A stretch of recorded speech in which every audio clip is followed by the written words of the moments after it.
चूड़ामणि। विवेक चूड़ामणि ग्रंथ में आज श्लोक नंबर है 396।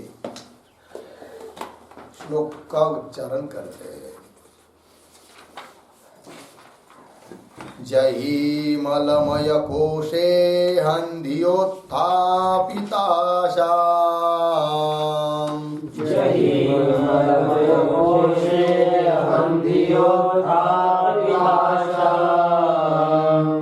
प्रसभमनिलकल्पे लिङ्गदेहेऽपि पश्चात्। प्रसभमनिलकल्पे लिङ्गदेहेऽपि पश्चात्। निगमगदितकीर्तिं नित्यमानन्दमूर्तिम्।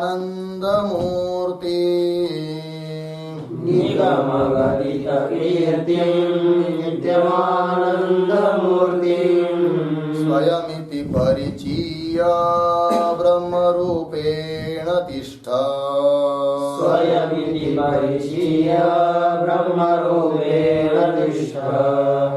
जहि मलमय कोशे हन्धियोत्थापिताशाम्। प्रसभमनिलकल्पे लिङ्गदेहेऽपि पश्चात्। निगमगदितकीर्तिं नित्यमानन्दमूर्तिम्। स्वयमिति परिचीय ब्रह्मरूपेण तिष्ठ।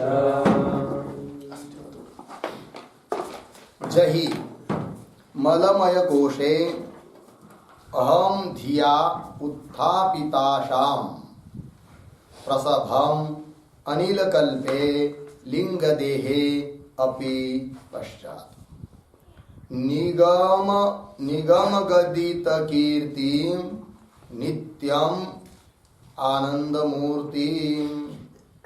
स्वयं इति परिचीय ब्रह्मरूपेण तिष्ठ। अन्वय। मलमय कोशे अहम धिया उत्थापिताशाम्। जहि प्रसभम जहि पश्चात अनिलकल्पे लिंगदेहे अपि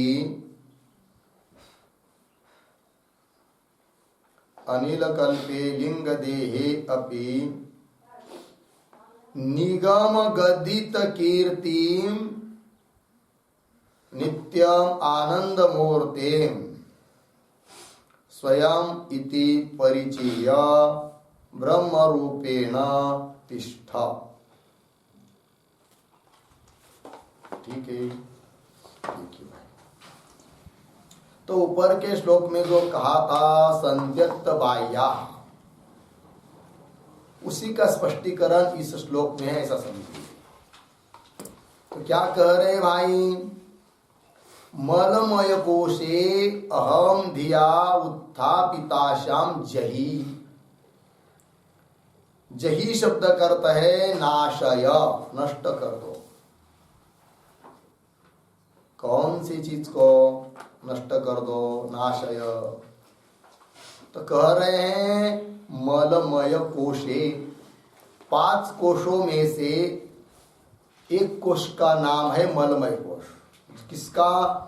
जिसको हम लोग अन्नमय कोश से समझते हैं, अर्थात स्थूल देह, उसी के लिए शब्द प्रयोग हुआ मलमय कोश। तो अन्नमय मलमय कोशे का अर्थ लिख के रखिए स्थूल देह।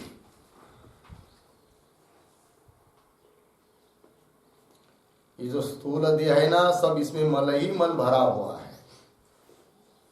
कितने पदार्थ है? रक्त, हड्डी, रेस, मांस, सब बहुत सारी चीज है। मूत्र, विष्ठा सब मलमय दिया है। ठीक है जी। लेकिन इस शरीर में हम लोगों की अहम बुद्धि हो चुकी है, और अहम बुद्धि होने के कारण उससे उत्पन्न हुई है आशा। तो सबसे पहले देह में अहम बुद्धि, मैं अहम, तो उसके बाद मम मेरे लिए चाहिए। हम लोग सोचते हैं कि नहीं, ये मुझे चाहिए, मुझे चाहिए, मुझे चाहिए, ऐसी आशा उत्पन्न करते हैं। मुझे चाहिए मतलब किसको? देह को लेकर। तो वही लिखा है कि मलमय कोशे स्थूल देहे अहम धिया, मतलब अहम इस बुद्धि के द्वारा, बुद्धि के कारण उत्थापिताशाम जही, उस आशा का नाश कर दो। तो यह जो आशा उत्पन्न हुई है, क्यों? अहम धिया, किसमें? अहम बुद्धि की मलमय कोश में, देह में। तो उत्थापिताशाम, एक वाक्य लिखिए, उत्थापिता बराबर जनिता।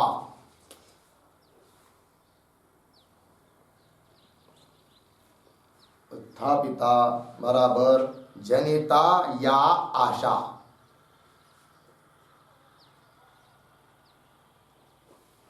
तस्मिन्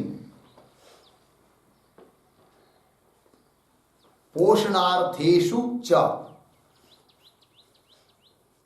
ताम आशाम।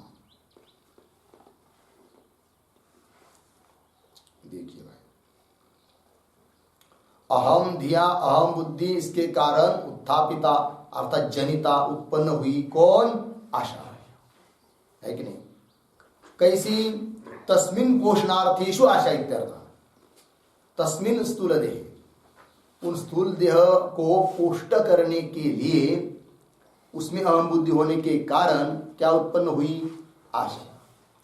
जिसमें अहम बुद्धि नहीं है उसके पोषण के लिए या कुछ भी उसके लिए आशा उत्पन्न होती है क्या? नहीं होती। समझ लीजिए, किसी कोई जानवर दिखाई दिया, उसके शरीर में हम लोगों की अहम बुद्धि है क्या? नहीं है।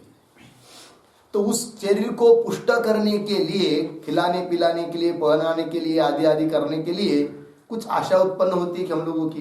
नहीं होती। फिर इस शरीर में क्यों आशा उत्पन्न हो रही है? किसको ये खाना क्यों देना चाहिए, वो खाने को देना चाहिए, ऐसा कपड़ा पहनना चाहिए, आदि आदि करके, कि इसमें अहम बुद्धि हुई है।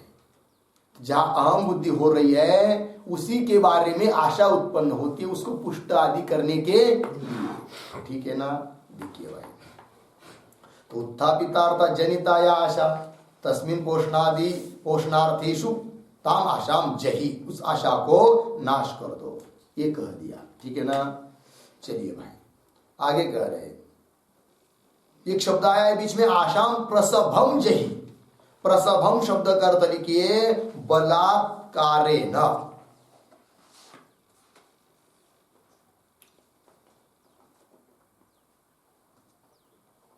बलात्कारेण, जबरदस्ती। क्योंकि आशा जल्दी छूटने वाली नहीं है, इसको जबरदस्ती छोड़ना पड़ेगा। कहने का तात्पर्य, इस स्थूल देह के भरण पोषण की चिंता भी मत कीजिए, केवल अहम ब्रह्मास्मि इस निश्चय पर आरूढ़ हो जाइए। ठीक है ना जी? तो देखिए, प्रसभम, और वो आशा को नष्ट करना है तो क्या? आशा जिससे उत्पन्न हुई है उस मूल को ही नष्ट कर दिया तो आशा भी नहीं रहेगी। तो उस आशा का मूल कौन है जी? अहम बुद्धि। देहादि में अहम बुद्धि, तो अहम बुद्धि को नाश कर दीजिए। देह में अहम बुद्धि मत रखिए, मैं देह करके, क्योंकि देह में है ही नहीं। यदि होता तो कोई बात नहीं थी, किंतु देह में है नहीं, अहम बुद्धि हो रही है रज्जु, सर्प है नहीं, सर्प बुद्धि हो रही है, इसलिए दुख हो रहा है। जो चीज जैसी नहीं है उसको वैसा समझना, वही दुख के लिए क्या है जी? कारण है रज्जु, रज्जु को रज्जु रूप से नहीं समझ रहे, सर्प रूप से समझ रहे, तो दुख हो रहा है। फिर मैं, ये शरीर तो है नहीं, मैं तो अलग हूं, इससे दृष्टा हूं। जो मैं है उसको हम लोग मैं रूप से समझ नहीं रहे हैं, और जो मैं नहीं है उसको मैं रूप से समझ रहे हैं। इसलिए आशा, फिर आशा तो दुख, क्योंकि आशा ही दुख के लिए कारण है। दुख नहीं चाहिए, आशा नहीं होनी चाहिए। आशा का नाश करना है तो उसका कारण देह में अहम बुद्धि जो हो रही है उसका नाश करना पड़ेगा। और देह में अहम बुद्धि नष्ट हो जावे, ऐसा यदि विचार है, तब अपना वास्तव स्वस्वरूप क्या है उसको जानना पड़ेगा। सच्चिदानंद घन ब्रह्म मैं हूं, मैं बुद्धि ब्रह्म में लग गई तो शरीर में मैं बुद्धि रहेगी नहीं। और शरीर में अहम बुद्धि नहीं रही तो आशा नहीं होगी, आशा नहीं होगी तो दुख भी नहीं होगा। हो गया जी। चलिए पंक्ति प्रसभम जही ये कह दिया। और ये इसके बाद आगे देखिए पश्चात शब्द आया ना, पश्चात इसका अर्थ लिखिए स्थूल देह संबंधी आशा नाशानंतरम। स्थूल देह संबंधी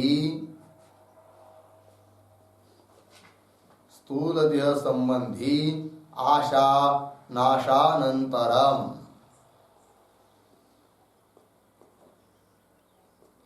स्थूल देह के संबंध जो आशा है ना उसका नाश करने के बाद, नाशानंतरम क्या करे, अनिल कल्पे लिंग देहे अपि, क्या आशाम जय, ये उसका अर्थ निकलेगा। तो देखिए भाई, तो लिंग देहे अपि, अपि शब्द कहता है कि उसमें भी आशा मत रखो। तो उस लिंग देह के बारे में, सूक्ष्म देह के बारे में कैसी आशा होती है वो भी कहेंगे, किंतु उसके पहले उस लिंग देह का एक यहाँ पर विशेषण दिया है अनिल कल्पे। तो वो क्यों विशेषण है, क्या है वो, तो एक वाक्य लिखेंगे। अनिल कहते वायु को, तो लिखते हैं वायुवत, क्यों ऐसा लिखिए अनिलवत बराबर वायुवत, अनिलवत बराबर वायुवत। अदृश्ये लिंग देहे अपि, अदृश्ये लिंग देहे अपि बराबर के चिन्ह देकर अपि का अर्थ सप्तदशावयोपेते,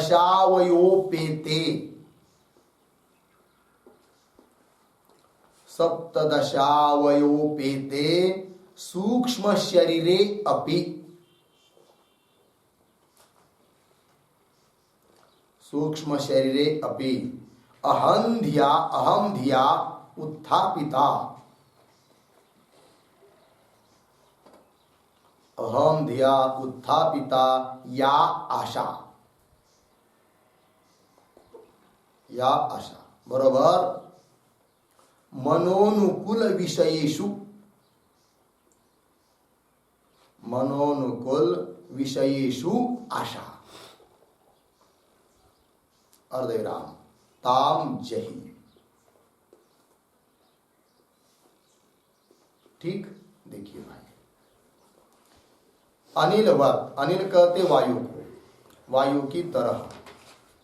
अदृश्य जैसा वायु दिखाई देता नहीं है लेकिन दिखाई नहीं देता है, उसी प्रकार लिंग देह है लेकिन दिखाई देता नहीं है, इसलिए उसको उपमा दे दी अनिलवत, वायु के सदृश। अनिल कल्पे लिंग देह, तो वायुवत अदृश्य लिंग देह अपि, क्या जी लिंग देह, लिंग देह मतलब सप्तदश अवयोपेते, सप्तदश कहते 17, 5 ज्ञानेन्द्रिय, 5 कर्मेंद्रिय, 5 प्राण, मन और बुद्धि, कितने हुए 17। तो सप्तदश 17 अवयवों से युक्त जो सूक्ष्म शरीर है उसमें भी जो आशा, उसका त्याग कर दो। उसमें भी आशा उत्पन्न हुई है, क्यों, अहम धिया, अहम बुद्धि के कारण उत्पन्न हुई जो आशा, कैसी आशा जी, मनोनुकूल विषयेषु आशा ताम जही। तो मन के अनुकूल चीजों जो होती है, वस्तु होती है, व्यक्ति होते हैं, उसको प्राप्त करने की हम लोग इच्छा करते कि नहीं, वही तो आशा है फिर, कि हमको ऐसा चाहिए, ये वैसा होना चाहिए, मन की तो इच्छा है कि नहीं। तो उस आशा को भी छोड़ दो, मन के पीछे मत जाओ, मन जो कर रहा है ना उस करने को छोड़ दो। इसका मतलब फिर मन कह रहा है पढ़ने को चलो, पाठ को चलो, छोड़ दो, ये बात नहीं। श्रवण मनन निधिध्यासन तत्व पदार्थ शोधन आदि आदि करके जो कल्याण का मार्ग है वो तो करना ही है, उसको छोड़कर उस परमार्थ के लिए प्रतिबंधक जो अन्य मन की इच्छा है, मन की जो अन्य इच्छा है उसको क्या कर दो, त्याग कर दो। मन कह रहा है चलो अब चलते हैं घूमने के लिए, चलेंगे 1 महीना घूमकर आ जाएंगे, छोड़ दो, मन को समझाओ घूमने से कुछ होने वाला नहीं है। उसके बदले क्या करो, 5-6 अभंग नियम पाठ कर लो, अभंग नहीं तो ज्ञानेश्वरी का अध्याय पाठ कर लो, विवेक चूड़ामणि के श्लोक कंठस्थ कर लो भाई, बहुत सारे काम पड़े हुए हैं। ठीक है ना जी। तो चलिए, मनोनुकूल विषयेषु आशा ताम जय। अब देखिए इसमें क्या क्रम रखा इन्होंने। पहले स्थूल देह में जो आशा है उसका त्याग करने के लिए कहा, फिर उसके बाद कहा क्या, सूक्ष्म शरीर के बारे में जो आशा है उसका त्याग करने के लिए कहा। यदि पहले ही सूक्ष्म शरीर के बारे में जो आशा है उसका त्याग करने के लिए कहते तो त्याग होना मुश्किल हो जाता। इसलिए पहले क्या कर दिया, स्थूल देह का त्याग, स्थूल देह के बारे में जो आशा है उसका त्याग करने के लिए कहा। ऐसा ही होता है व्यवहार में भी, जो अत्यंत नजीक प्यारी वस्तु है उसका ही पहले त्याग करने के लिए कहेंगे तो नहीं होगा। पहले दूर दूर को वस्तुओं को हटाना पड़ता है, फिर वो अभ्यास बन गया तो फिर जो भी बाधक है, कितनी भी पास वाली वस्तु है उसका भी त्याग करने के लिए कहा तो त्याग मान लेता है आदमी। ठीक है ना जी। इसलिए पहले कह दिया कि स्थूल देह के बारे में जो आशा है उसका त्याग कर दो, फिर उसके बाद सूक्ष्म देह के बारे में जो आशा है उसका भी क्या कर दो, त्याग कर दो, ये कहा। ठीक है ना जी। फिर आगे चलते हैं। अब स्थूल देह और सूक्ष्म देह दोनों के बारे में तो कह दिया, फिर रह गए तीसरा शरीर, कौन सा, कारण शरीर। अब तीन शरीर का और तीन शरीर के बारे में जो आशा है उनका त्याग कर देने से पंचकोशों का भी आपसे आप क्या हो जाता है, त्याग। किंतु जैसे स्थूल शरीर के बारे में मलमय कोश इत्यादि पंक्ति से कहा, लिंग देह ये भी कह दिया, उस प्रकार ये तो कहा नहीं कौन सा जी, कारण शरीर के बारे में भी जो आशा है उसका भी त्याग कर दो। तो वो कैसा समझे, तो ये दोनों का त्याग हो जाता है तो उसका भी त्याग फिर हो जाएगा। विचार करने से कैसे हो जाएगा, थोड़ा लिखते एक वाक्य। स्थूल सूक्ष्म शरीरयोः स्थूल सूक्ष्म शरीरयोः अहंतायां त्यक्तायां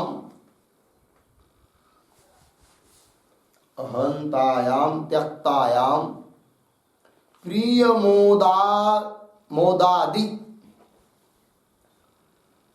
मोदादि अवयोपेत आनंदमय कोशे,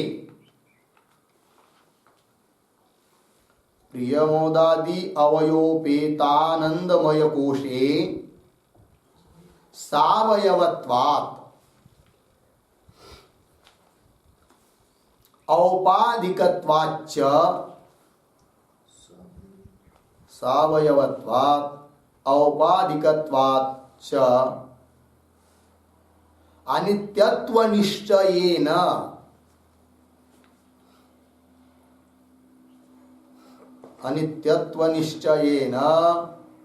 अहंता न एव संभवति, अहंता न एव संभवति पूर्णविराम। एवं पंचकोशान अनात्मत्वेन निश्चित्य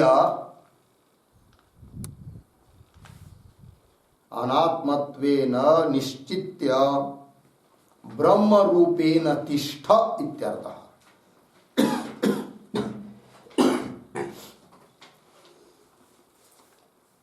ठीक है जी, ब्रह्म रूपेण तिष्ठ इत्यर्थ पूर्ण विराम। एक और, कोशानाम पंचानाम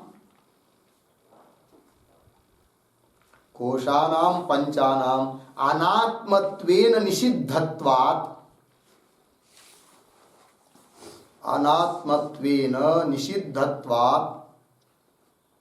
ब्रह्म एव आत्मा इति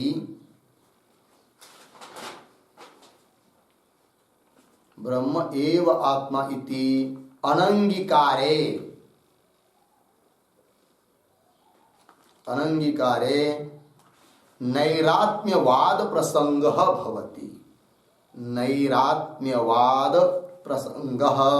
भवति। अतः ब्रह्म एव आत्मा। ततः ब्रह्म एव आत्मा। ठीक है जी, चलिए भाई अर्थ को देखते हैं। स्थूल और सूक्ष्म इन दो शरीरों के बारे में जो अहंता है उसका त्याग होने पर, स्थूल सूक्ष्म शरीर हो अहंतायम त्यक्तायम, त्याग जब हो जाता है तब तो पता चल जाएगा कि भाई जैसे स्थूल शरीर सूक्ष्म शरीर सावयव होने के कारण, उपाधिकृत औपाधिक उपाधि स्वरूप होने के कारण जैसे अनित्य है, उसमें अहंता करना उचित नहीं, उसी प्रकार से कारण शरीर जिसको आनंदमय कोश शब्द से कहा जाता है वो भी सावयव है। उसके कौन अवयव तो बताया था, प्रिय मोद प्रमोद ये सब उसके अवयव है आनंदमय कोश के, कारण शरीर के समझ लीजिए। और जो चीज अवयव होती है वो अनित्य होती है और उपाधिकृत है, वो उपाधि है इसलिए अनित्य है। तो स्थूल शरीर सूक्ष्म शरीर और कारण शरीर कि जिसमें आनंदमय कोश है, इन तीनों शरीर का उसके साथ साथ पांचों कोशों का भी क्या हो रहा है, निराश। तो वही लिखा है स्थूल सूक्ष्म शरीरयो अहंतायाम त्यक्तायाम प्रिय मोदादि अवयव उपेत आनंदमय कोशे, आनंदमय कोश भी सावयव होने के कारण औपाधिकत्वात् च, और उपाधिकृत होने के कारण अनित्यत्व निश्चय, वो भी अनित्य है इसलिए उसमें अहंता न एव संभवती। विचार करने पर उसमें भी फिर अहंता नहीं होगी। इस प्रकार से एवं पंचकोशान अनात्मत्व निश्चित, अब जो उपलब्ध हो रहे प्रत्यक्ष दिखाई दे रहे अनुभव में आ रहे पांच कोश वो आत्मा नहीं है, ये निश्चय हुआ अनात्मा है। फिर क्या करे उसके बाद, क्या फिर कोई आत्मा नहीं है क्या, शून्य है क्या, निरात्मा है कि नहीं, आत्मा रहित स्थिति है क्या, ऐसा नहीं। तो श्लोक के अंतिम वाक्य में कहने वाले हैं ब्रह्म रूपेण तिष्ठ। ठीक है ना, पांच कोश अनात्मा है ऐसा निश्चय करके ब्रह्म रूप से स्थित हो जाओ, अर्थात ब्रह्म ही आत्मा है ये निश्चय करो और वही मेरा वास्तव स्वरूप है, ऐसा निश्चय करने के लिए कह रहे हैं। और अंतिम का वाक्य लिखा टिप्पणी में, कोशानाम पंचानाम अनात्मत्वेन निषिद्धत्वात्, ये पांच कोश अनात्मा होने के कारण उनका क्या कर दिया, निषेध। फिर बचता क्या है जी, ब्रह्म एव आत्मा, ब्रह्म ही क्या है, आत्मा है। और ब्रह्म को आत्मा नहीं मानेंगे तो पांच कोश जो अनुभव में थे उसका भी निराश कर दिया। फिर नैरात्म्य प्रसंग आएगा, म्हणजे आत्मा है नहीं ये स्थिति आएगी, किंतु ऐसा होता नहीं है। फिर ब्रह्म ही क्या है, आत्मा है, ये सिद्ध हुआ। इसलिए उस ब्रह्म रूप से रहो, आत्मा रूप से, वही मैं हूं, इस स्थिति में रहने के लिए कह रहे हैं। देखिए पंक्ति मूल में, अनिल कल्पे लिंग पश्चात अनिल कल्पे लिंग देह अपि, हो गया इतना बात। तो इनके बारे में जो अहम बुद्धि है, आशा है, उनका त्याग करने के लिए कहा। फिर उसके बाद क्या करे, तो उत्तरार्ध तीसरी पंक्ति, निगम गदित कीर्तिम नित्यम आनंद मूर्तिम स्वयं इति परिचय ब्रह्म रूपेण तिष्ठ, ये कह रहे हैं। तो कैसा है वो ब्रह्म, स्वयं के विशेषण है, निगम गदित कीर्तिम नित्यम आनंद मूर्तिम स्वयं, स्वयं शब्द का अर्थ है स्वस्वरूपम,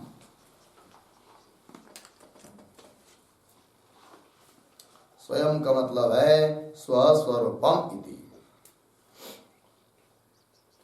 ठीक है ना, देखिए भाई, निगम गदित कीर्तिम ये क्या चीज है, लिखते उस पर एक वाक्य, निगमैहि बराबर वेदैहि,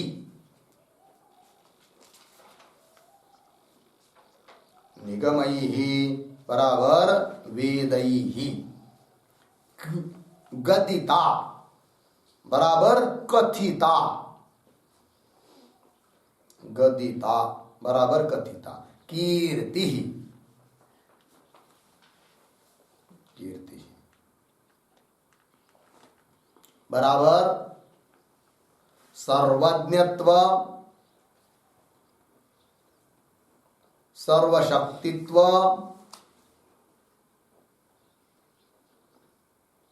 सर्वशक्तित्व, सर्व प्राणी प्राणयितृत्व, सर्व प्राणी प्राणयितृत्व, यगायचं यितृत्व, सर्व प्रशास्तृत्व, सर्व प्रशास्तृत्व, विशिष्ट विशिष्ट, सगुणाधिष्ठानत्व, सगुणाधिष्ठानत्व, सच्चिदानंद घनत्व,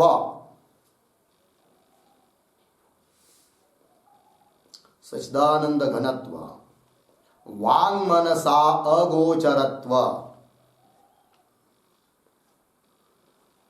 वांग मनसा अगोचरत्व, निराधारत्व, निराधारत्व, निर्गुणत्व, निष्कलत्व, निर्विकल्पत्व,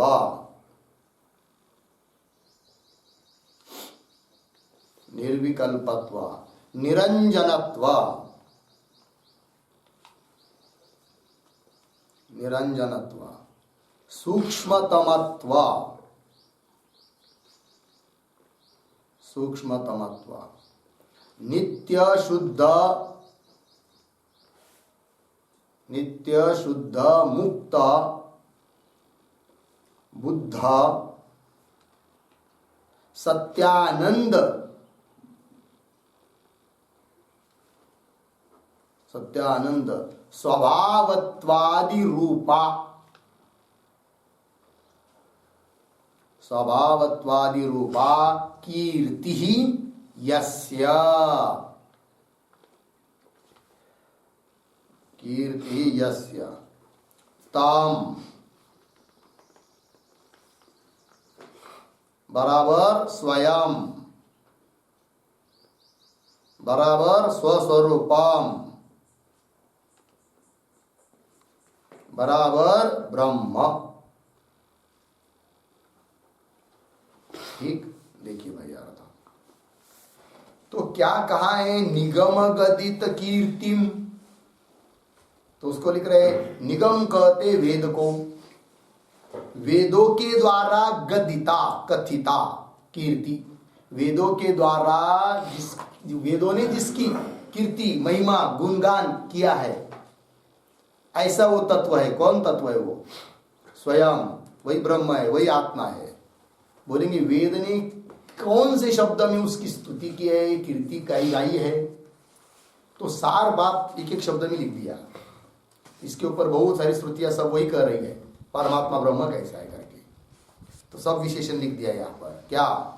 सर्वज्ञत्व, सर्वज्ञत्व है उसमें ब्रह्म में, सर्वशक्तित्व, सर्व प्राणी प्राणयितृत्व, सभी जितने भी प्राणी हैं सबका प्राणन क्रिया किससे हो रहा है? चैतन्य से हो रहा है। प्राण आत्मा निकल गया है कि नहीं, तो कुछ नहीं होता है। ठीक है ना जी, इसके बारे में चर्चा हो चुकी है एक बार। आत्मा तो सब जगह व्यापक है, ब्रह्म है, और मरने के बाद भी तो उस शरीर में है आत्मा ब्रह्म, फिर क्यों उसका शरीर नहीं चलता है, काम नहीं करता है कि नहीं? बताया था कि नहीं? क्या बताया था कि उदाहरण लीजिए, हवा तो सब जगह है, टायर पंक्चर हो गया, फिर टायर पंक्चर होने के बाद भी बाहर भी हवा है अंदर भी हवा है, तो भी काम नहीं हो रहा है। क्यों? हवा नहीं है क्या? उस हवा को पकड़ के रखने के लिए टायर चाहिए ना, ट्यूब चाहिए ना, और लीक हो गया। उसी प्रकार अभिव्यक्ति उस चैतन्य की कहाँ होती है? बुद्धि में, सूक्ष्म शरीर में। अब वो मरने के बाद प्रारब्ध के कारण सूक्ष्म शरीर निकल गया, इसीलिए उस शरीर में आत्मतत्व, मृत शरीर में आत्मतत्व होने पर भी उसकी क्या नहीं होती है? अभिव्यक्ति नहीं होती है कि नहीं जी? किंतु आत्मतत्व तो वहां पर भी चैतन्य रूप से ही है। ये बात हो गया, ठीक है ना? चलिए आगे। और कह रहे आगे सर्व प्रशास्त्रत्व, सब पर शासन करना, नियमन करना, विशिष्ट इत्यादि धर्मों से विशिष्ट, और सगुणाधिष्ठानत्व, जितनी भी सगुण है, दिखाई देने वाला प्रपंच है, इस सबका कौन है? वो अधिष्ठान है। और कैसा है भाई? सत चिदानंद घनत्व, सत्स्वरूप, चित स्वरूप, आनंद की घन, आनंद की मूर्ति है वो। वांग मनसा अगोचर, वाणी और मन के द्वारा जाना नहीं जाता है। निराधार अर्थ उसका कोई आधार नहीं है, वो सबका आधार है। कौन? आत्मा ब्रह्म, वो सबका आधार है, उसका और कोई आधार नहीं है। पुनः कैसा है? निर्गुण, निष्कल, कला रहित, अवयव रहित, निर्विकल्प, निरंजन, अंजन रहित, सूक्ष्म तत्व, ऐसा सूक्ष्म तमत्व, अत्यंत सूक्ष्म है। कैसा है वो? नित्य है, शुद्ध है, मुक्त है, निबुद्ध मतलब ज्ञान स्वरूप, सत्य, आनंद स्वभाव है, इत्यादि शब्दों के द्वारा जिसकी कीर्ति वेद ने गाई है, ऐसे उस तत्व को, स्वयं को, ब्रह्म को कह दिया यहां पर निगम गदित कीर्ति, आत्मा को। ठीक है ना? और कैसा जी? नित्यानंदम, नित्यम आनंद मूर्ति, इसका अर्थ लिखिए। आनंद मूर्ति मतलब परमात्मा, आनंद मूर्ति मतलब परमात्मा। कौंस में लिखिए, एतेन आनंदमय कोश निरासः,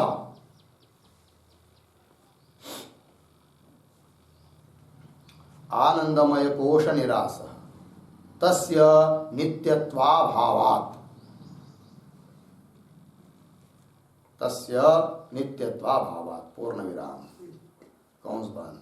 देखिए भाई, नित्यम आनंद मूर्ति लिखा है मूल में, श्लोक में। यदि नित्य शब्द नहीं होता, केवल आनंद मूर्ति इतना ही लिखते, तो कदाचित कोई समझ बैठता कि आनंद मूर्ति मतलब आनंदमय कोश। किंतु नित्य विशेषण देने के कारण आनंदमय कोश नहीं लिया जाएगा, क्योंकि आनंदमय कोश नित्य नहीं है, सावयव होने के कारण अनित्य है। उसके भी प्रिय, मोद, प्रमोद इत्यादि अवयव है आनंदमय कोश के भी, कारण शरीर के भी। ठीक है जी, चलिए। तो नित्यम आनंद मूर्ति मतलब परमात्मान स्वयं इति परिचय, स्वयं मतलब स्वस्वरूपम इति परिचय, परिचय शब्द का अर्थ लिखिए निश्चित्य, अनुभूय,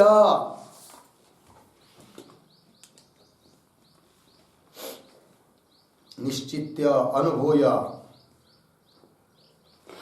हो गया जी।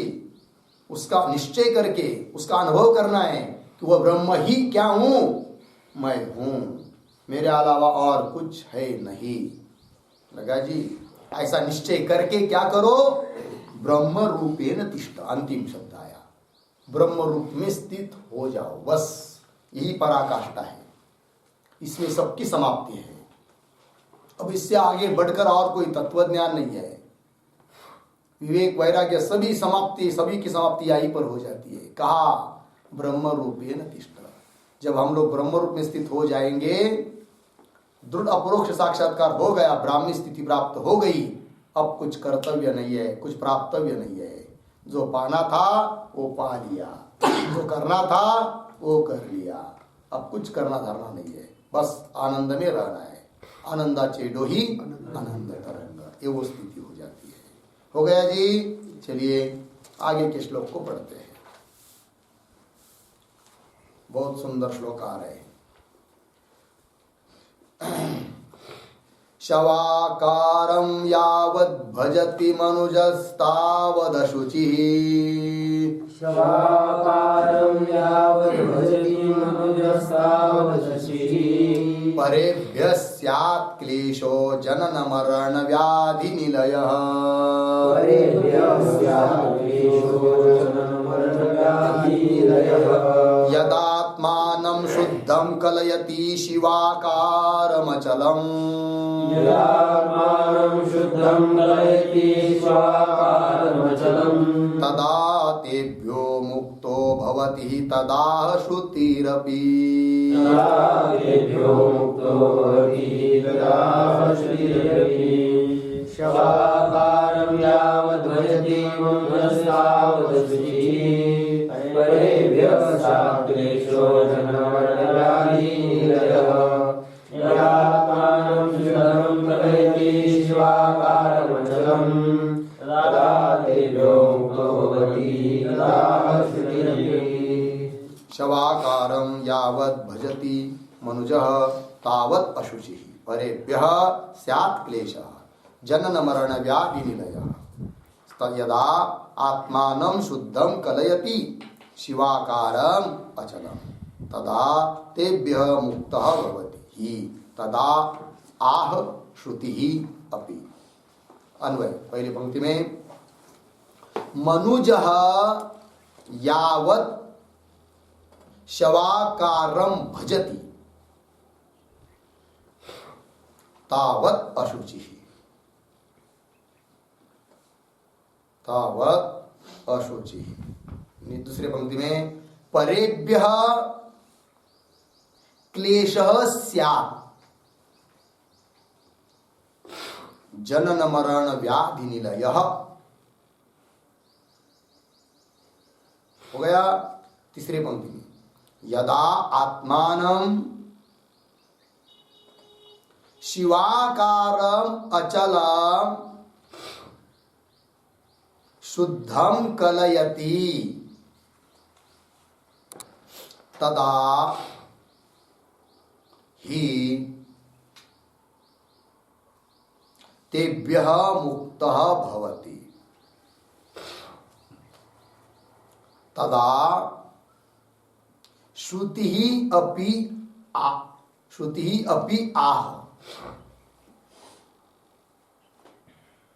ठीक है जी, चलिए भाई इसके पहले वाला ऊपर वाला जो श्लोक है उस श्लोक में दो बात बताई।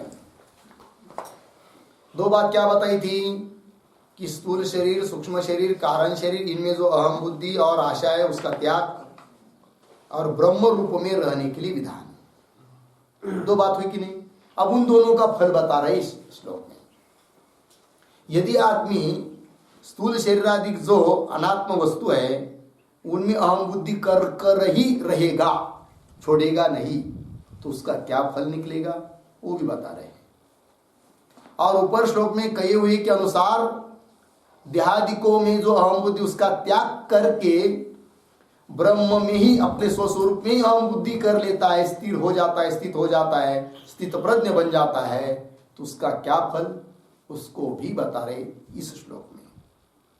कह रहे एक एक बात को। मनुज, मनुज शब्द का अर्थ है मनुष्य, मनु की संतान है, मनु से उत्पन्न हुई इसलिए मनुज, मनुष्य। क्या जी? यावत शवाकारम भजती, यावत, यावत का अर्थ है यावत कालम, जितने देर तक, जितने काल तक, जितने साल तक, जितने आयुष्य तक, जितने कल्प तक, ये सब हो जाएगा उसका देर, यावत कालम। क्या जी? शवाकारम भजती। शवाकार, शव कहते प्रेत को। ये जो स्थूल शरीर आदि के सब क्या है? प्रेत स्वरूप तो है। ये क्या चैतन्य है क्या? चैतन्य तो इससे अलग है, ये तो जड़ है, इसलिए प्रेत रूप है। और शव के आकार में पड़ी हुई इस स्थूल शरीर को, जिंदे शरीर को ही कर रहे। जब तक उस भजती, उसका अनुसरण कर रहे, उसमें आम बुद्धि कर रहे, तावत अशुचि, तब तक अशुद्ध ही है। अशुद्ध का सानिध्य करेंगे, संग करेंगे तो क्या मनुष्य शुद्ध होगा क्या? अशुद्ध ही होगा ना, रहेगा ना। तो वही लिख दे रहे मनुज यावत शवाकारम भजती। शवाकारम लिखते एक वाक्य, स्थूल देह तादात्म्येन, स्थूल देह तादात्म्येन चैतन्यहीनतया तस्य शवत्वम, तस्य शवत्वम अर्धविराम, पादांगुष्ठ प्रभृति, पादांगुष्ठ प्रभृति शिरः पर्यंतम, शिरः पर्यंतम यत् शरीरम यत् शरीरम तद एव अहम इति तद एव अहम इति शवाकारम भजति शवाकारम भजति अर्धविराम तावत् कालम तस्य मलमयतया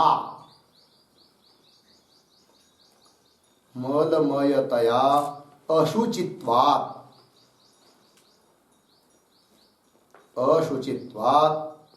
अयम अपि स्वतः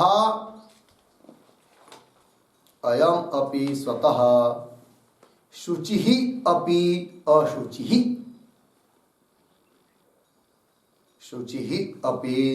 अशुचिः इत्यर्थः। हो गया अर्थ देखिए। स्थूल देह तादात्म्य, स्थूल देह के साथ तादात्म्य कर लिया, स्थूल देह मय करके। अब वस्तुता देखा जाए तो स्थूल देह कोई चैतन्य है क्या? चैतन्य तो अलग चीज है ना, ब्रह्म। स्थूल देह थोड़ी चैतन्य है। तो चैतन्य हीनतया तस्य शवत्वम, इसीलिए स्थूल शरीर क्या है? ये सब शव। शव मतलब प्रेत ही है, मृत शरीर है। पादांगुष्ठ प्रभृति शीर पर्यंतम, पैर के अंगूठे से लेकर शिखा तक, यद शरीरम, जितना ही सब शरीर भाग है, तदेव हम, वही मैं हूं, ऐसा लोग बुद्धि कर रहे हैं, करते है ही लोगों की बुद्धि। जिनको बिल्कुल शास्त्र के संस्कार नहीं है वो सब क्या समझते हैं? ये शरीर ही मैं हूं, यही मेरा स्वरूप है। शास्त्र के संस्कार होने पर भी इतनी आसानी से थोड़ी छूटता है शरीर में अहम बुद्धि। शरीर को ही अहम बुद्धि करके बैठे हुए लोग। मनुष्याणाम सश्रेषु कश्चिद यतति सिद्धये सिद्धानामपि यततामपि सिद्धानाम कश्चिम व्यक्तिमाम तत्वतः। भगवान कहते हैं मेरे को जानने के लिए, मेरा स्वरूप जानने के लिए लाखों करोड़ों में कोई एक प्रयत्न करता है, उस प्रयत्न करने वालों में कोई एक मुझे प्राप्त होता है कि नहीं? इसीलिए बार बार कह रहे शंकराचार्य जी महाराज, कितनी बार आया कि ब्रह्म रूप में स्थित हो जाओ, ब्रह्म रूप में स्थित हो, शरीर में हम बुद्धि छोड़ो, ये हम बुद्धि छोड़ो। कितनी बार कह रहे, कितनी बार आया इसी ग्रंथ में। सभी ग्रंथों में उनके, शंकराचार्य के वेदांत के सभी ग्रंथों में है, किंतु इस ग्रंथ में भी बहुत बार कहा। क्यों? कि उनको पता है कि बार बार कह रहा हूं तो भी समझ में नहीं आ रहा है, सुन रहे शब्द तो समझ में आ रहे हैं, उस अर्थ तक नहीं पहुंच रहे। जानते हैं वो कौन? शंकराचार्य जी महाराज। एक नहीं, जैसे उदाहरण कौरव और पांडव, इनके गुरु का नाम क्या? द्रोणाचार्य जी महाराज। धनुर्विद्या पढ़ाते थे। धनुर्विद्या के साथ साथ उन लोगों को नीति नियम भी पढ़ाते थे, है कि नहीं? आचार विचार है सब।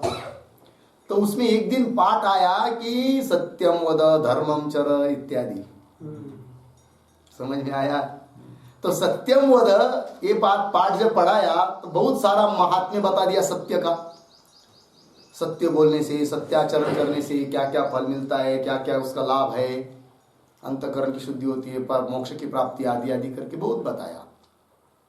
अभी तक सत्य का आचरण किसने किया, उसको क्या क्या फल मिला, उसके विपरीत असत्य का आचरण करेंगे तो क्या हानि होगी, बहुत सारा बताया। फिर पाठ होने के बाद सबको पूछा, पाठ याद हुआ? तो सब एक एक के उठाया। तो कौरव का नंबर पहले, तो सब एक एक खड़ा होकर कह रहा, हाँ कंठस्थ हो गया, सत्यम वद। है क्या उसमें? दो ही के शब्द है, सत्यम वद, 4 अक्षर है तो क्या कंठस्थ करने के लिए। आते आते नंबर आया दुर्योधन का, वो भी खड़ा हो गया। बोला क्या गुरुजी, हमारी बुद्धि को आप इतना कमजोर समझते हैं क्या? इतने मूर्ख है क्या हम? सत्यम वद 2 अक्षर, अरे घंटे से आप बोल रहे हैं, और हमको कंठस्थ नहीं होगा क्या? तो पहले से कंठस्थ हो गया। सत्यम वद 2 शब्द 4 अक्षर है क्या उसमें? कोई बात नहीं, बैठो। फिर पांडवों को पूछा, 4 पांडवों को पूछा, है कि नहीं? वो भी बोल दिया उन्होंने, चारों ने, याद हो गया पाठ। फिर बारी आ गई किसकी? धर्मराज की। उनको पूछा, बोल रहे गुरुजी अभी नहीं हुआ कंठस्थ, पाठ नहीं हुआ, कोई बात नहीं कल करो। दूसरे दिन पुनः 1 घंटा पढ़ाया उसी की बात पर, सत्य के बारे में। फिर पूछा तो ये धर्मराज बोले नहीं अभी नहीं, है कि नहीं। ऐसा करते करते 15 दिन पाठ चला सत्य के ऊपर। फिर 15 दिन के बाद धर्मराज बोले महाराज जी आज मुझे कंठस्थ हो गया, याद हो गया। बोले कि इसके पहले नहीं हुआ था। गुरुजी शब्द तो कंठस्थ हो गए थे, लेकिन उस शब्दों के पीछे जो कहना चाहते आप कि आजीवन सत्य ही बोलना चाहिए, सत्य आचरण करना चाहिए, वैसा मेरा निश्चय नहीं हो पा रहा था। यदि निश्चय करूं तो दिखाई दे रहा था संकट, कभी कुछ ऐसा प्रसंग आ जाएगा तो झूठ बोलना पड़ेगा तो, लेकिन आज मेरा निश्चय हो चुका है। क्या निश्चय हुआ है? चाहे अब कुछ भी हो जाए, मेरा पूरा राज्य चला जाए, मेरे मान पर कोई सुरा रख दे, पूरी पृथ्वी रसातल में चली जाए, क्या तो भी मैं अब झूठ नहीं बोलूंगा। मेरा पक्का निश्चय हुआ। आज मेरे को याद हुआ, कंठस्थ हुआ। समझ में आया जी? उसी प्रकार शंकराचार्य जी को पता है, बार बार कह रहा हूं कि देह के ऊपर जो अहम बुद्धि अनादिकाल से अज्ञान के कारण लगी हुई है, उसको निकालो वहां से और ब्रह्म में स्थापित करो। लेकिन नहीं हो रही है। शब्द तो जान रहे लोग, प्रक्रिया जान रहे हैं, लेकिन वैसी बुद्धि नहीं हो रही है, इसलिए बार बार कह रहे हैं। तो सुनते सुनते सुनते सुनते प्रयत्न कोई करेगा तो एक दिन निश्चित हो जाएगा, इसलिए और कुछ नहीं। लगा जी अर्थ? चलिए तो क्या लिखा है यहां पर? क्या पढ़ रहे थे हम लोग? पंक्ति टिप्पणी, पादांगुष्ठ प्रभुति शीर पर्यंतम यद शरीरम तदेव वही मैं हूं। ये सब लोगों की बुद्धि है ना। तो ऐसी बुद्धि जब तक है ना, तब तक क्या कर रहे वो? शवाकारम भजती। शव का आकार, प्रेत को ही क्या कर रहे? उसका ही सेवन कर रहे, उसका अनुसरण कर रहे, और कुछ नहीं। मग फिर क्या होगा? तावत कालम, टिप्पणी में दिया था, तब तक, जब तक देह में अहम बुद्धि है ना, तब तक तस्य मलमयतया, वो मल स्वरूप है। कौन? स्थूल शरीर, और मल स्वरूप होने के कारण अशुद्ध है। तब तक ये शुद्ध होते हुए भी अशुद्ध ही है। वस्तुतः ब्रह्म होने का शुद्ध है, किंतु तादाद में कर लिया ना अशुद्ध के साथ। चोर के साथ यदि मैत्री करेंगे तो लोग चोर ही कहेंगे ना, वो चोर ही होगा, नहीं तो क्यों चोर के साथ मैत्री करता? ऐसे ही बोलेंगे। यही हुआ। तावत कालम तस्य मलमयतया अशुचित्वात्, तस्य स्थूल शरीरस्य मलमयतया अशुचित्वात्, अशुद्ध है, इसलिए अयम यह भी स्वतः शुचि अपि अशुचि, स्वतः शुद्ध पवित्र होते हुए भी अपवित्र है, अशुद्ध है। ठीक है जी। चलिए मूल में, श्लोक में, मनुजः यावत् शवाकारम भजति तावत अशुचि, तावत का अर्थ तावत कालम, अशुचि अशुद्ध ही है। लगा जी? फिर क्या होगा? जब तक शवाकार इस शरीर का अनुसरण करते रहेंगे तब तक क्या परिणाम निकलेगा? कह रहे परेभ्यः क्लेशः स्यात्। परेभ्यः शब्द का अर्थ लिखे शत्रु व्याघ्रादिभ्यः।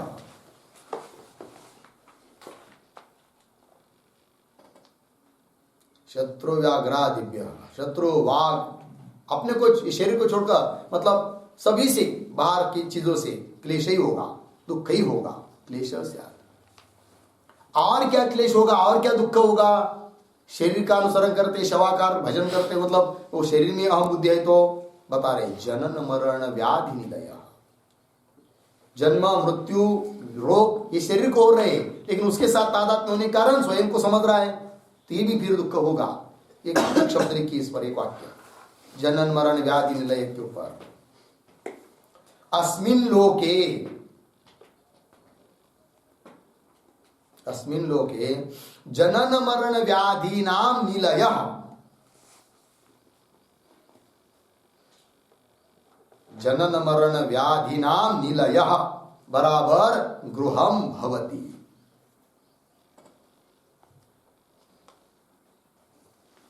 पूर्ण विराम। देहम आत्मत्वेन मत्वा स्थितस्य,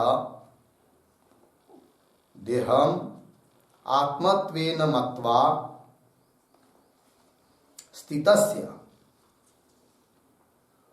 कौन सा लिया? पापवत्वात्, कंस बंद,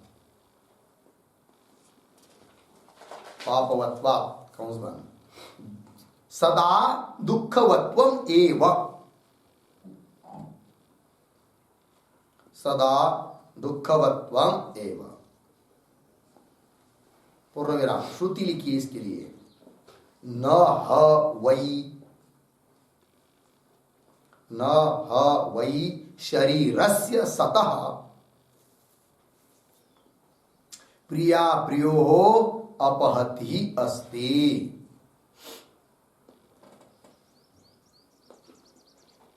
अपहति अस्ति इति श्रुते। छांदोग्य 8:12-1। अर्थ देखिए भाई, अस्मिन लोके, इस लोक में जनन जन्म मृत्यु व्याधि इन सब का क्या हो जाएगा? निलय। निलय घर बन जाएगा। कब? शवाकारम भजति यावत कालम। जब तक देह में हम बुद्धि है ना, तब तक जन्म मृत्यु दुख ये सब भोगना पड़ेगा। देहम आत्मत्वेन मत्वा स्थितस्य, देह को आत्मा मानना यही सबसे बड़ा पाप है, इसीलिए दुख है। देह आत्मा नहीं है, देह पंचमहाभूतों का है। देह जन्म होने के पहले नहीं था, मरने के बाद नहीं रहेगा।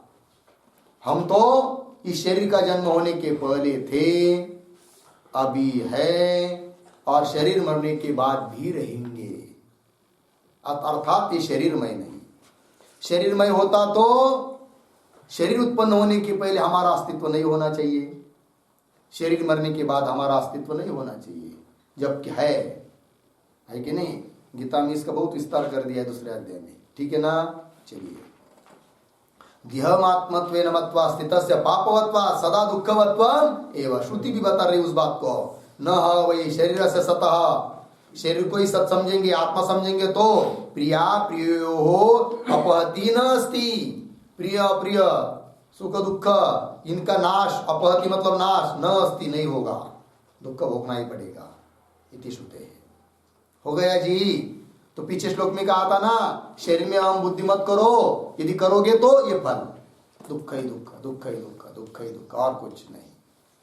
और आगे देखिए, जब आत्मा में बुद्धि करेंगे तो क्या होगा? फिर ब्रह्म रूप से स्थित हो जाएगा, तब उसका भी बता रहे। देखिए आगे, यदा आत्मानम शिवाकारम अचलम शुद्धम कलयति। पंक्ति श्लोक में, यदा जब आत्मा को कैसा समझ रहे हैं आप? शिवाकारम। शिवाकारम शब्द का अर्थ लिखे आनंद स्वरूपम। शिव शब्द का अर्थ है आनंद, कल्याण, सुख। शिवाकारम आनंद स्वरूपम। पुनः अचलम, अचलम का अर्थ है अप्रमादम।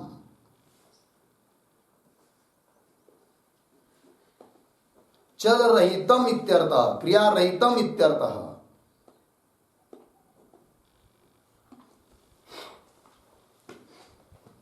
किंतु यहां पर देखिए, हाँ, शिवाकारम अचलम शुद्धम कलयति, है कि नहीं? शुद्धम शब्द का अर्थ है देहत्रयातीतम।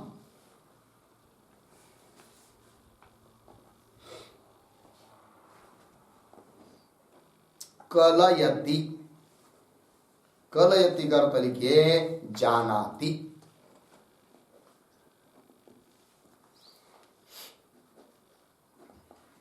हो गया जी? देखिए भाई, जब इस अपने आत्मा को आनंद स्वरूप जानता है, अचलम प्रमाद रहित होकर शुद्ध जानता है, कलयति, है कि नहीं? उसके लिए उपाय किए करना पड़ेगा। विवेक, वैराग्य, समाज षटकम, मुमुक्षुत्व, इस साधन चतुष्टय से युक्त होना पड़ेगा। फिर गुरु के पास जाना पड़ेगा विधि पूर्वक। गुरु को शरण जाकर उनकी सेवा करके उनके मुखारविंद से जब उपदेश निकलेगा तो उसको सुनना पड़ेगा। फिर श्रवण मनन निधिध्यासन करना पड़ेगा। शास्त्र में कही हुई युक्ति के अनुसार चिंतन करके देहादिक मैं नहीं हूं, आत्मा मैं हूं, तब जाकर आत्मा में स्थिति होगी, ऐसी थोड़ी होगी। तो कलयति, ठीक है ना जी? आगे देखिए, कलयति के बाद क्या पढ़ा है हम लोगों ने? तदा। उसका फल बता रहे आप। ब्रह्म रूप से जब स्थित हो जाता है तब उसका फल तदा, तदा ही का अर्थ है निश्चय, निश्चित रूप से निश्चय बताने के लिए ही आया। तदा ही तेभ्य मुक्त भवति। तेभ्य, तेभ्य शब्द बहुत काम का है। तेभ्य का अर्थ लिखिए पर कृत क्लेशेभ्य, पर कृत क्लेशेभ्य जनन मरण व्याधिभ्य च, जनन मरण व्याधिभ्य च। हो गया जी। अन्यों के द्वारा जो क्लेश हो रहे ना वो अब नहीं होंगे, और जन्म मृत्यु व्याधि जो अनुभव में आ रही थी ना वो अब नहीं आएगी। शेष विषाण की तरह ये सब जगत भासने लगेगा। स्थूल शरीर जिसमें है वो भी कैसा है जी? है नहीं, मैं ही हूं ब्रह्म, है कि नहीं? अब वो शरीर में है नहीं तो शरीर जन्म रहा है, जन्म हो रहा है, उसका होने दो, मर रहा है मरने दो, व्याधि हो रही होने दो, क्या उससे मेरा लेना देना? कोई अब दुख नहीं होगा, कोई दुख दे नहीं सकता है। फांसी पर भी लगाया तो भी फांसी का दुख अब नहीं होगा, क्योंकि निश्चय है। हो रही फांसी तो किसकी? शरीर की। मेरा क्या संबंध है उसके साथ? मैं तो अलग निरंजन हूं, सच्चिदानंद घन हूं, मेरे को कोई फांसी पर दे ही नहीं सकता। क्यों नहीं दे सकता है बोलो भाई? अब तुमको फांसी पर कोई क्यों नहीं दे सकता? कोई देने वाला हो तब ना, है जी। फांसी पर समझ लीजिए, कल्पना कर रहे हैं हम लोग, हाँ, या कोई गाली दे रहा है, कोई दे सकता है गाली? आप बिल्कुल नहीं। क्यों? गाली देने वाला कोई होना चाहिए तब गाली देगा ना जी। अब मेरे अलावा और कोई है ही नहीं है तो कौन गाली देगा और किसको देगा? समझ में आया ना? सब जगह क्या है? मेरे अलावा और कुछ है ही नहीं, अहम ब्रह्मास्मि। ठीक है ना जी? वही लिखा है फिर तेभ्यो मुक्त भवति। फिर क्या आगे? तदा श्रुति अपि आह। इस बात को श्रुति भी बताती है। कौन श्रुति कर रही है भाई? तो लिखेंगे श्रुति अपि शब्द भी आया यहां पर, अपि। तो श्रुति भी कर रही है, श्रुति भी कर रही है, मतलब अनुभव भी है गुरु का, विद्वान लोगों का, मुक्त लोगों का, और श्रुति भी कर रही है। ये उसका तात्पर्य। लिखते हैं अपि ना अनुभव समुच्चीयते, अपि ना अनुभव समुच्चीयते गुरवश्च,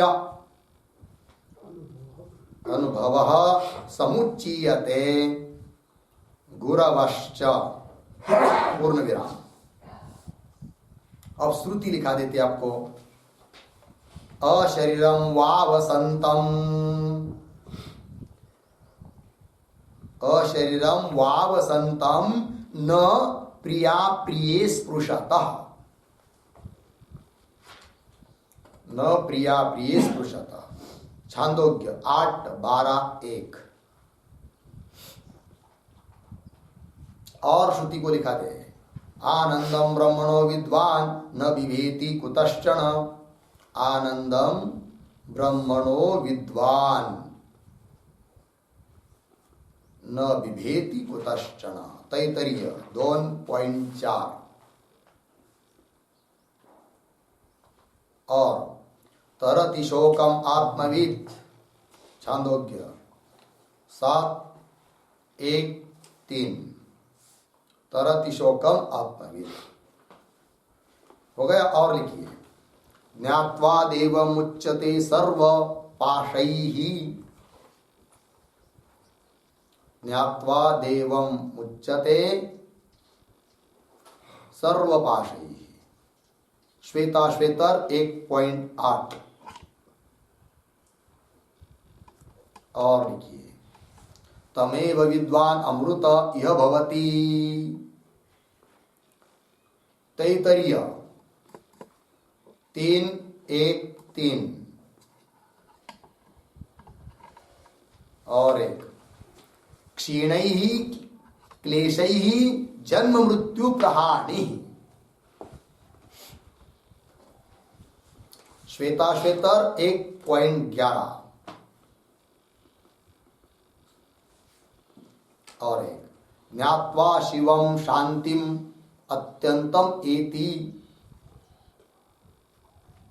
ज्ञात्वा शिवम शांतिम अत्यंतम एति। श्वेता श्वेतर 4.14 इत्यादि श्रुति, ये सब श्रुतियां हैं। हो गया जी। चलिए तो क्या करें, अपिना, अपी शब्द क्या कहता है, अनुभव, अनुभव बोल रहा है, अनुभव से बताया और गुरु ने भी बताया, गुरु अवश्य, ठीक है ना। अपी शब्द बताता है, अनुभव समुच्यते, अनुभव का संग्रह किया जा रहा है अपी शब्द से, और गुरु का भी, गुरु ने भी ये बात कही है और श्रुति भी कर रही है। कौन श्रुति, उदाहरण दिया, अशरीरम वावसंतम न प्रिया प्रिय स्पृशत, शरीर रहित आत्मा है, अशरीरम वावसंतम, ऐसा निश्चय होता है तो प्रिया प्रिय न स्पृशत, कोई दुख सुख नहीं होगा, सुख स्वरूप बन जाएगा। हो गया जी। इसी प्रकार आगे के सब लगा लीजिए आप, आनंदम ब्रह्मणो विद्वान न विभेति कुतश्चन, आनंद स्वरूप ब्रह्म को जो जानता है वह किसी से डरता नहीं है, डरने की बात ही नहीं है कि नहीं। तरति शोकम आत्मविद, आत्मवेत्ता शोक को तैर कर उस पार चला जाता है। ज्ञात्वा देवम मुच्यते सर्वपाशैः, देवम ज्ञात्वा सर्वपाशैः मुच्यते, भगवान को, आत्मा को जानने से सभी पाशों से मुक्त हो जाता है। तमेव विद्वान अमृत ये भवति, उस आत्म तत्व को जानने वाला ही अमृत भाव को प्राप्त होता है। क्षीणे क्षीणयी क्लेशयी जन्म मृत्यु प्राणी, जब सभी क्लेश क्षीण हो जाते हैं तो जन्म मृत्यु भी नष्ट हो जाते हैं। ज्ञात्वा शिवम शांतिम अत्यंतम इति, शिवम ज्ञात्वा, शिव स्वरूप भगवान को जानने से शांति, अत्यंतम शांति में, अत्यंत शांति अर्थात मोक्ष की प्राप्ति होती है। ये सब श्रुतियां बताई है, ठीक है जी। देखिए, देहनिष्ठ रहेंगे तो उसका फल बताया, और आत्मनिष्ठ बन जाएंगे तो उसका भी फल बताया। अब हम लोगों को निर्णय करना है, हम लोगों को किसमें निष्ठा रखनी है, देह में हम करके रहना है या आत्मा में हो जाना है, ठीक है जी। चलिए, हो गया।